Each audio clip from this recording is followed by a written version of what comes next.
I'm going to say something that is probably going to piss a lot of people off, but I got to say it. I got to get it off my chest. And that's the 4% rule. And really, any other safe withdrawal rate retirement strategy is straight trash. It's garbage. It's basura, as my mom would say. And I'm going to tell you why this common retirement planning strategy is extremely flawed in today's video, so you don't want to miss it. How you doing, guys? My name is John Boyd. I'm a certified financial planner. I'm the founder and lead wealth advisor at Modern Wealth, and I am so glad that you're here today because we got a real good one in store for you. So before I go in on this particular topic, let me provide a little background to our viewers who are not familiar with the 4% rule or safe withdrawal rates. So one of the most common questions people ask themselves when it comes to retirement planning is how much of my own money can I spend without running out? Because let's say I retire at 50 and I want to make sure my money lasts until I'm, let's say, 95.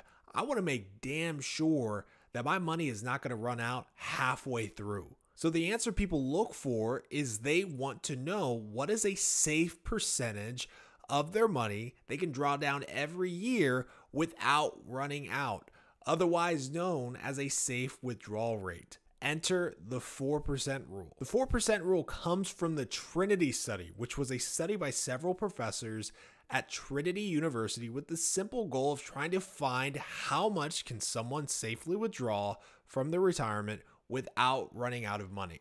And what the study found was that if you drew down 4% of your portfolio and adjusted for inflation each year, and that portfolio was allocated 50% S&P 500 and 50% intermediate bonds, and you had a 30-year retirement, you would never run out of money. But here's my beef with this. People are retiring sooner, and the concept of retiring, let's say at 65 and having your money last until your 90s is an antiquated concept. People are also making more of a gradual transition to retirement.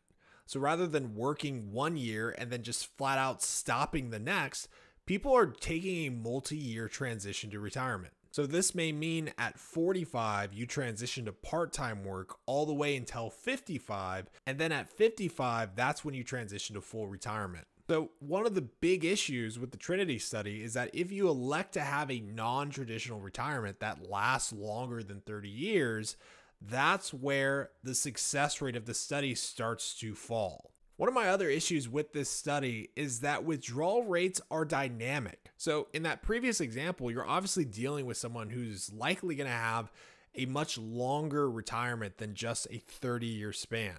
And as a result, their cash flow needs are likely going to vary throughout this retirement. Another issue with the Trinity study or the 4% rule is that it assumes a 50-50 split between the S&P 500 and intermediate bonds for the composition of your retirement portfolio.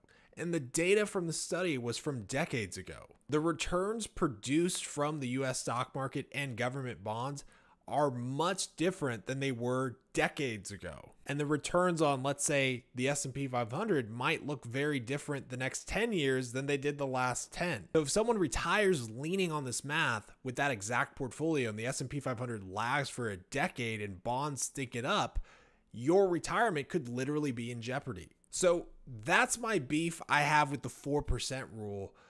But you're probably thinking, well, what's your issue with safe withdrawal rates? Here's the deal. People love having an exact answer to their problems, and retirement planning is no different. People like the idea of a safe withdrawal rate like 4% because it's super simple. It's easy to understand. There's peace of mind and simplicity. Retirement planning and living off of your life savings that you busted your butt for is a scary concept. And so having an easy number to stick to, like 4% or 3% or whatever number you want to go with, gives people a sense of security. But the reality is, as I mentioned earlier, is that withdrawal rates in retirement are dynamic. Even if you try to stick to a 4% withdrawal rate and we enter a massive 2008 financial crisis type of environment, are you really just going to blindly draw down 4% of your portfolio? There's a good chance that you might have to drop your withdrawal rate a little that year to allow your portfolio to recover. Or heck, maybe your medical bills are elevated now and your withdrawal rate is temporarily higher that year.